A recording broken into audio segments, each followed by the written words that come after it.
Hello classic rock fans, this is a short video about Boston frontman Tommy DeCarlo, who sadly passed away yesterday on March 9th, 2026, which was exactly to the date 19 years after original Boston frontman Brad Delp passed away. Brad Delp tragically died by suicide on March 9th, 2007. And although those two men never met, their stories are very much intertwined. So I wanted to take a few minutes today to talk about Tommy DeCarlo's story, which is very unique in classic rock history. So when the news hit that Brad Delp had passed away in 2007, it affected a lot of people. And one person who was very affected by this news was someone that Joe Walsh might describe as an ordinary average guy who lived in North Carolina and worked as a credit manager at his local Home Depot and had a hobby of singing karaoke. And that guy was Tommy DeCarlo.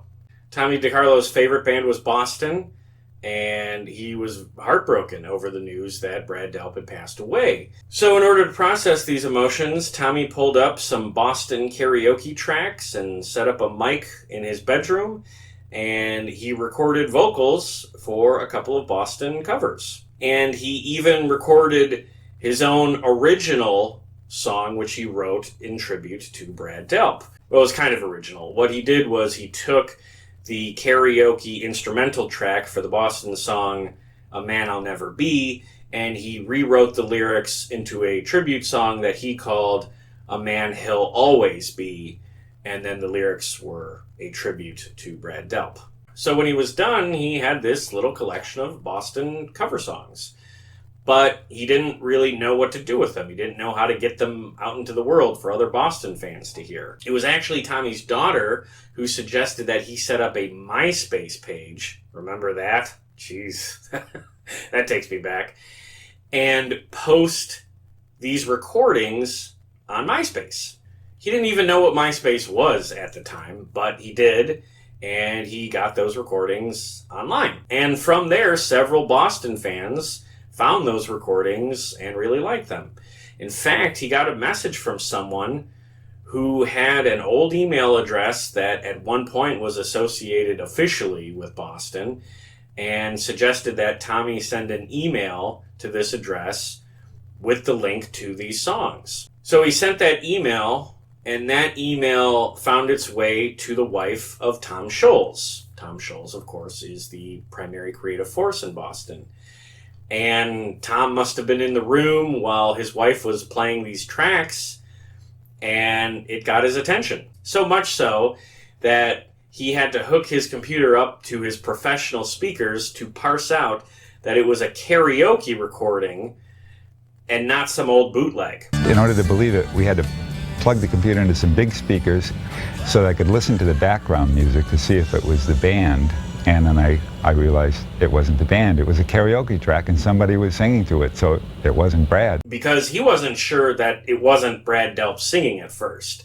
That's how close Tommy sounded to Brad at that time, and that really impressed Tom. So, sometime later, Tom Scholz sent an email to Tommy DeCarlo inviting him to sing at a memorial tribute concert for Brad Delp. And Tommy took him up on that offer, and there was a couple of bands that played at that tribute show, and it was Tommy who would front Boston for their set at that show.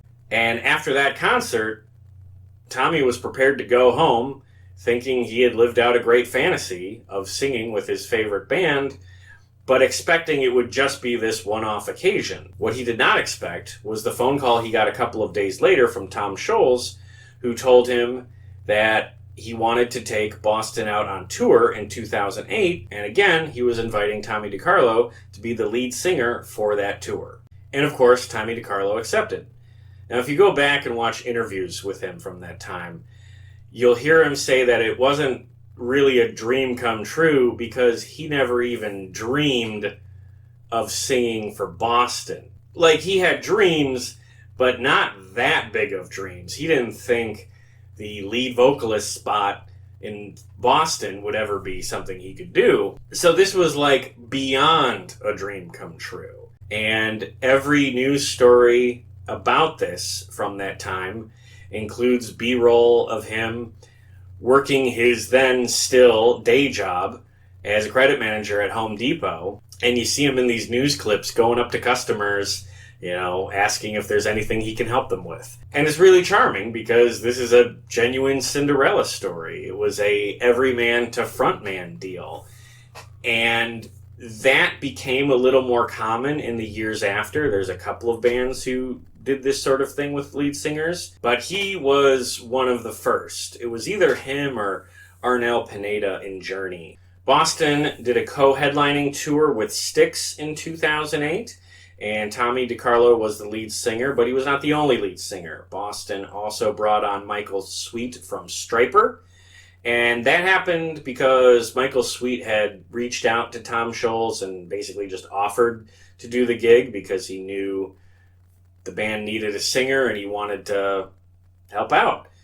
And Tom Scholz took him up on it, I think primarily for two reasons. One, Michael Sweet basically served as an insurance policy in case this experimental deal with Tommy DeCarlo didn't work out. Like if Tommy DeCarlo developed stage fright or if something unexpected came up where he wouldn't be able to finish the tour, the band would have Michael Sweet who could take over if need be. But even more than that, I think he was brought on also to teach Tommy DeCarlo about being a frontman. Tommy DeCarlo knew how to sing, but he didn't necessarily know how to be a rock star. But if you're going to join a rock band, you got to learn that lifestyle. You got to learn how bands work, and you got to learn how to look the part and what you're supposed to do on stage. So I think that's a big part of why Michael Sweet also was the co-lead singer for that tour. I would recommend you check out Michael Sweet's Facebook page because he's posted a couple of very sweet tributes to Tommy DeCarlo. I'm going to read from one he posted yesterday. He says, "A few more stories about Tommy DeCarlo. I was also the guy who had the designated job of taking Tommy shopping, basically to help him get stage ready. We would go out and shop and have the best time doing so. So many amazing memories." And then he goes on to share some other stories, but that's basically what I was saying, that he was brought on to help Tommy learn the ropes of being in a rock band and being the front man of a legendary band like Boston. Those were big shoes to fill, and anybody would need some help in that spot. So that's what Michael Sweet did. I went to that tour. It was actually one of the first classic rock concerts I ever attended. I saw them play with Styx at the Washington County Fair in West Bend, Wisconsin, and the show was great. In particular, I thought Tommy was awesome. I remember in the weeks leading up to that show, I read all these stories about how he was this everyman to frontman Cinderella story. I thought it was really cool. We were cheering for him. We wanted him to succeed. We wanted him to be that guy, and he absolutely was. He lived up to expectations, exceeded expectations. He was the right guy for that spot. After that tour, Boston took some time off, and they resurfaced in 2012 for a summer tour, and then they went into the studio to record what I am fairly certain will be their final album, which was called Life, Love, and Hope, and that was released in December of 2013, and it features Tommy DeCarlo on lead vocals on a couple of songs on that album. Some of the other songs have vocal tracks left over from Brad Delp. It's kind of a hodgepodge of songs, so it's not Tommy all the way through, but he is officially in the Boston studio catalog, and I think that's awesome. I think he deserves it. And then, surprisingly, after the release of that album, Boston did something very uncharacteristic for them. They went on tour every year for 4 years. If you didn't know, Boston is not one of those bands that tours every year. And they were never one of those bands. You have to go all the way back to their original heyday of the late 70s to find a 4-year stretch where they toured all 4 years. They did not do that again until their very last stretch of touring, which was in the mid-2010s, from 2014 through 2017. And that's mostly because Tom Scholz didn't really like touring. He saw it as something he had to do as opposed to something he wanted to. And that's fine. There's a lot of bands who are like that. I always thought of Boston in the same way as like AC/DC, a band who goes on the road about twice a decade. And if you're a fan, you just make a point not to miss those tours because you know it could be some time before they're back again. But I think Tom Scholz knew that he wanted to wrap touring in the 2010s, and I think this was his way of making sure Boston fans had multiple chances over the course of a couple of years to see them before they went off the road. I saw them once in that 4-year stretch. I saw them play at Wisconsin State Fair in 2015, and again, I thought they were great, particularly Tommy DeCarlo. And what was notable about that time around is that Tommy DeCarlo wasn't presenting himself with that Everyman to Frontman persona that I saw the first time I saw Boston back in 2008.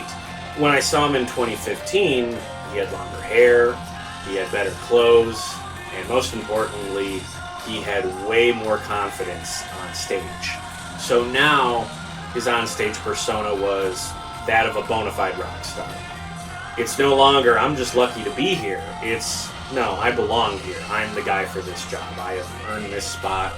I know what I'm doing at this point. I don't need a co-lead singer anymore. I've learned the role. I know these songs. I know how to sing them. I know what the audience wants from me. I am the guy. And he was. And that was great to see because it was an evolution. If Tommy DeCarlo was still doing that Everyman to Frontman bit, 5-6 years into his run, you might have some people in the audience wondering, are you actually the guy to do this? I mean, the first 2 years, yeah, maybe you were lucky, but at this point you've been on the road for a stretch. You should know how to do this by now. So that's why I was happy to see him with a new look in 2015. It seemed that he had basically grown into those big shoes that he had to fill. He had gotten beyond the Cinderella story aspect of his music career. He was an established guy in his own right. And to drive that point home is that after Boston went off the road, after their 2017 tour, Tommy got his own band started called DeCarlo. I believe he actually started that band before Boston went off the road, but now he was free to make that his primary focus. And they did original songs. They have an album that was put out in, I think, 2020, and a couple of other singles. And starting in the 2020s, he toured under his own name as playing the music of Boston.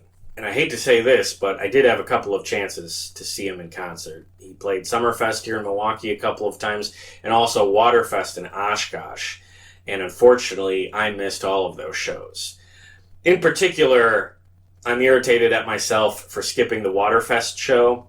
I had plans to go to that show. I had it on my calendar.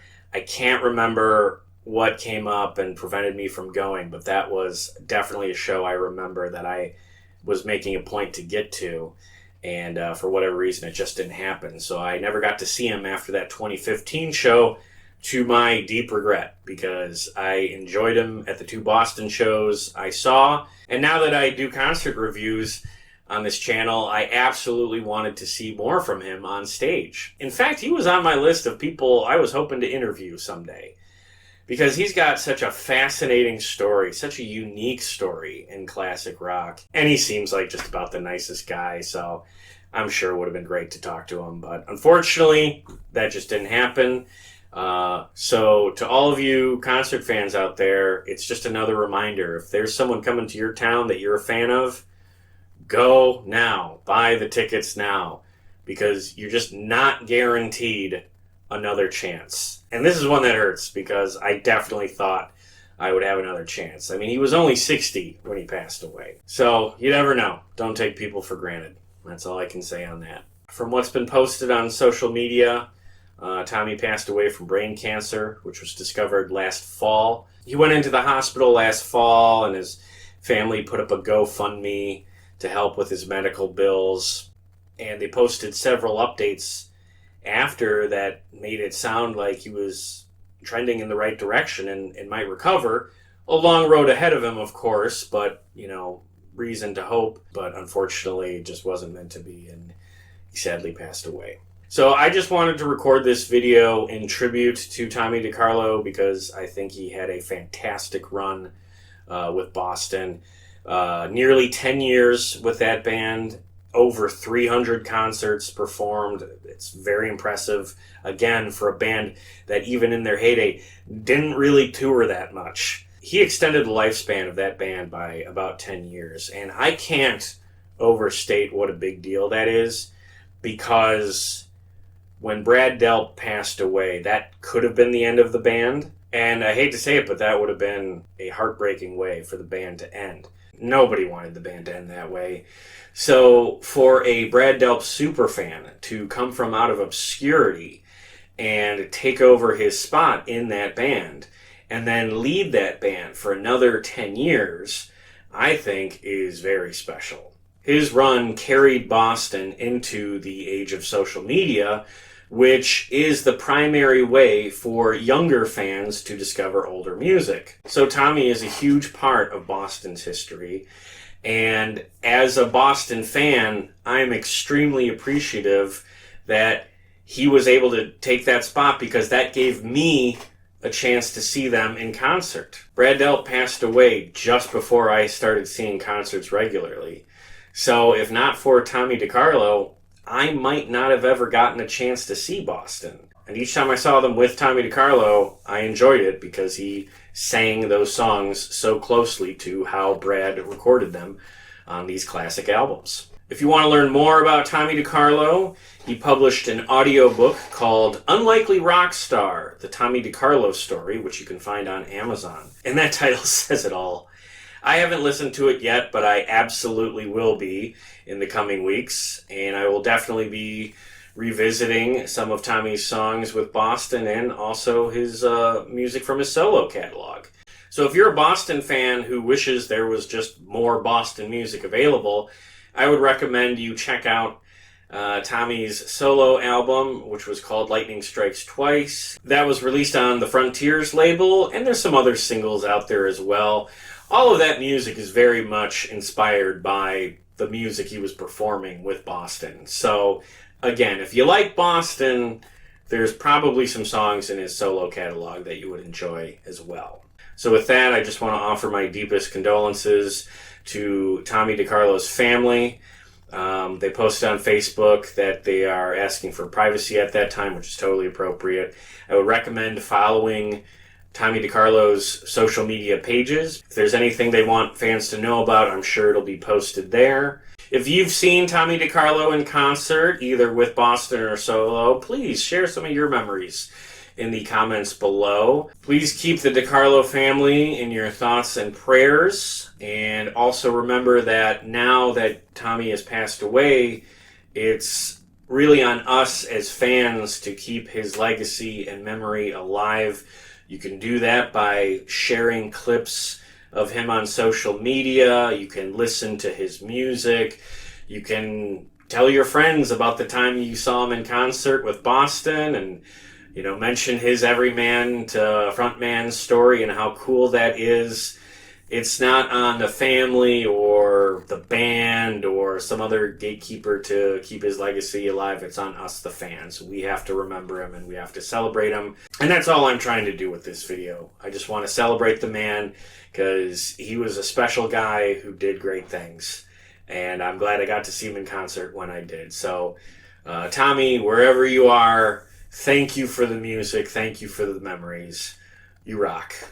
And to everybody watching, thank you very much for tuning in, and keep rocking.